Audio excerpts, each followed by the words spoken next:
Hi guys, সকালবেলা রাস্তায় এসে দেখতে পেলাম পানির ভিতর ডাব পাখি বাচ্চা নিয়ে সাঁতরাইছে।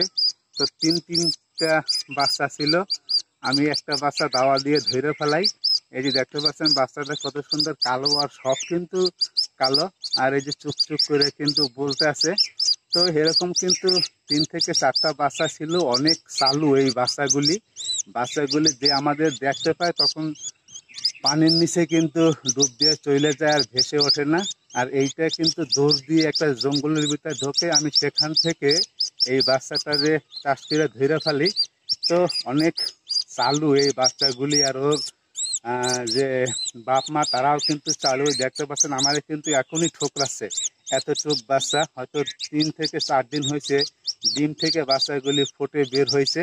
তো আপনারা ডাউক অনেকেই চেনেন, যে পাখিগুলি কোয়া কোয়া কোয়া কোয়া করে বইলে থাকে, ওই পাখির বাচ্চা এইগুলি। তো এই ছোট বাচ্চা দেখতে কেমন লাগে সবাই কমেন্টস করে জানাবেন। ভালো থাকবেন সবাই, আজকে এ পর্যন্ত, আল্লাহ হাফেজ।